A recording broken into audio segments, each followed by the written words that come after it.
dando en esta ponencia se llama Concepción Femenina en Liceo, un análisis comparativo de la reina entre las versiones de León y Tomás de Inglaterra. Este trabajo lo he dividido en tres partes. En la primera parte quiero hacer como una especie de introducción a mi planteamiento del problema. La segunda es un resumen de los estados de la cuestión que he usado directa o indirectamente. Y en tercer lugar está la interpretación. Tristán y Iseo, o Isolda en otras traducciones, es una de las historias de amor de todos los tiempos en la literatura universal, donde se presenta la lucha entre los amantes, del mismo nombre del título, para mantener su amor a flote y que nadie lo descubra. A lo largo de las investigaciones de este libro se han abordado varios temas como el amor, la figura de un héroe y el adulterio, para ponerlos como ejemplos. Uno de los temas abordados en este libro, poco pero abordados, es el de la figura que cumple la mujer en la obra analizada. Es cierto que en Tristán e Iseo la figura femenina se hace presente por medio de la reina, su acompañante Rangel y la otra Iseo, la esposa de Tristán, dotándole al libro de intrigas y aventuras sin fin a la pareja de amantes, pero que en este trabajo se hablará del personaje principal, Iseo, la rubia, la reina de Cornualles. En el siguiente trabajo se va a analizar este personaje desde perspectivas diferentes de los autores, Perón y Tomás de Inglaterra, para así llegar a una conclusión sobre qué visión se tenía de la mujer en ese contexto. Para eso se tendrían las siguientes pautas. En primer lugar, el problema planteado es el siguiente. En la mayoría de las historias medievales, a la mujer se le relega a calidad de sumisa y objeto de deseo. A pesar de pertenecer a una cultura distinta a la cristiana, ¿se podría determinar una diferencia con las otras figuras femeninas en la literatura medieval? En segundo lugar, está una posible hipótesis, que sería la construcción que tiene la mujer en cierto territorio, en este caso la celta, ya que al ser un pueblo alejado de las creencias religiosas, podría darnos una figura femenina aparte. Y presentando así como principal objetivo la construcción del sujeto femenino céltico por medio de Iseo, si realmente se puede hablar de una mujer celta en la Edad Media.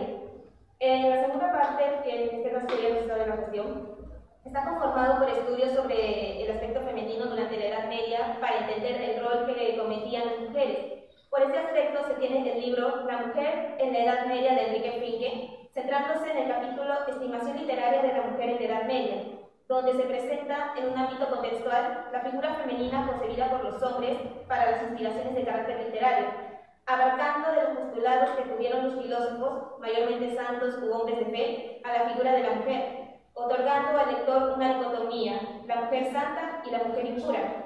Por otro lado, se tiene la imagen femenina céltica. En los artículos, la iconografía femenina de Irlanda, creación y reconstrucción de una nación en femenino.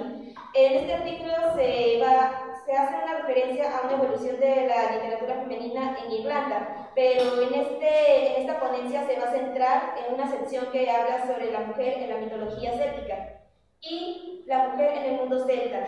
Estos dos artículos tienen en común la descripción de la mujer en la Irlanda del siglo XII, por una parte en el ámbito mitológico y por el otro por el ámbito social.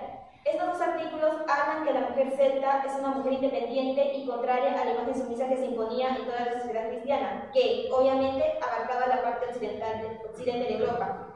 Y finalmente, los libros que tratan sobre la obra en sí de las versiones de Tomás y Verón, en la epopeya romántica, la tesis doctoral, la recepción de Tristán en la narrativa del siglo XII y primeros del XIII, el libro Figuras del Destino, mitos y símbolos de la Europa medieval, centrándose en el capítulo El amor, Tristán.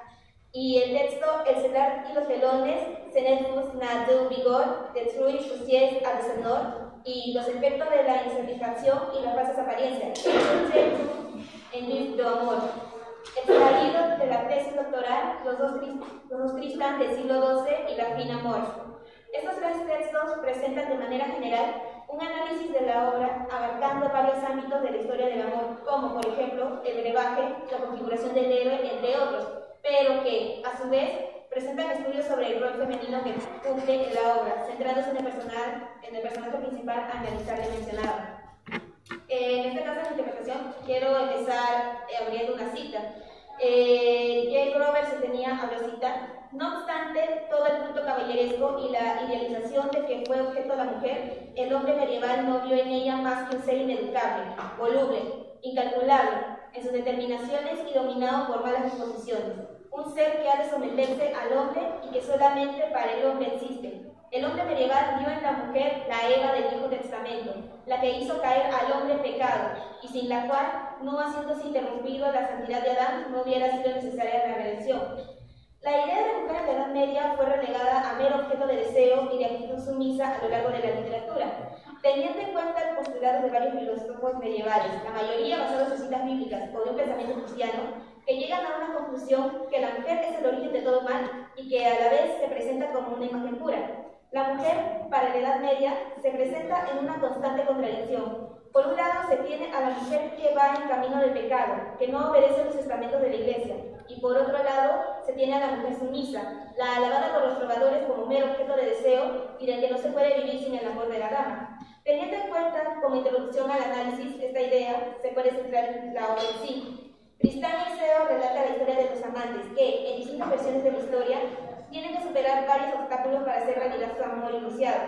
En un principio, por un brebaje otorgado por la reina de Irlanda para su hija, Iseo, la rubia, para su futuro esposo, pero que, por error, el brebaje le fue dado a Tristán, y se da la peripecia amorosa entre estos dos. En otras palabras, toda la historia se dio por accidente. Varios de los autores han escrito su propia versión de la historia, ya sea desde una perspectiva céltica, francesa o inglesa, pero en la que todos hablan de las mismas situaciones dadas. Entre ellos se encuentran Tomás de Inglaterra y Leroy, dos de los tantos autores analizados en varios estudios que relatan de forma extensa la historia de los amantes, y del que me propondré comparar. ¿Por qué ellos dos?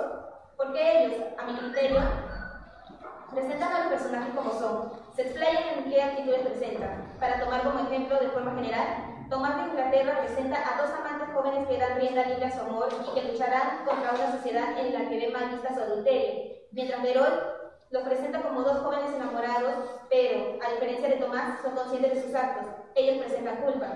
Teniendo ya en cuenta un breve resumen e idea de la historia, este se centrará en el personaje a analizar, Iseo, la protagonista principal de la historia romántica. Iseo se presenta como una princesa de Irlanda que tiene que casarse con el rey Marco, tío de Tristán, de una belleza extraordinaria que cautiva a cualquier hombre. Tristán la lleva ante su tío y sucede ya lo mencionado en párrafos anteriores. Iseo se vuelve objeto de deseo en ambas partes, ya que a lo largo de la obra se le presenta como mujer amada en los poemas medievales de temática cortés, la que cometen acciones a su nombre. Abro cita para la segunda parte. La mujer celta no existe, es lo que sentencia Viviana O'Connell en su artículo La mujer en el mundo celta. Y en esta obra se puede presenciar a mi criterio, porque la historia presenta un discurso cristiano, donde está mal visto el pecado y a la vez porque se presenta la imagen de las mujeres como personas sumisas. Iseo no es la excepción. A pesar de tener protagonismo, ella está bajo las órdenes de un hombre, ya sea por su esposo o por Tristán, hasta en su juicio que depende de la opinión de un hombre, en este caso el rey Arturo, algo que Leroy y Tomás demuestran en la obra. No sigue el prototipo de mujer celta, ya dado por los romanos, abro cita. Las antiguas leyendas hablan de mujeres sabias, médicas, legisladoras, druidesas, poetisas, lo cual implica que en aquel tiempo no había nada inusual en que las mujeres ocuparan estas posiciones dentro de la sociedad, cierro cita. Caso contrario que se presenta en Iseo. En las dos versiones se presenta a un Iseo con el prototipo de personaje amado y del que el héroe, Tristán, sufre de amor. Es la dama amada, pura y difícil de llegar que los poetas medievales describían. Y más si es en la sociedad celta, ya que Ramón García Pradas abrocita el tener amantes y vivir pasiones extramatrimoniales era un elemento común en esta sociedad de ámbito céltico, cierro cita. Pero también la mujer que induce a cometer actos que van en contra de sus creencias, probando que se presenta una repulsión hacia la mujer. Teniendo ya una idea general de este personaje, se analizará en ambos autores a Iseo. Por un lado se tiene a Leroy, quien nos presenta a un Iseo consciente de sus actos, y a pesar de eso es capaz de mentir para salvaguardar su amor, tanto que es capaz de echar la culpa al filtro que debió y jurar en falso cuando la enjuicia. Tal es la falsedad con la que habla la reina que es difícil de creerle y se puede ver en la siguiente cita. Abro. Ella ha jurado y prometido que nadie estuvo dentro de sus muslos, excepto el leproso que la llevó a cestas ayer, a la hora tercia para atravesar el vago, y el rey Marco, su marido. Maldito sea quien no la crea. Cierro cita.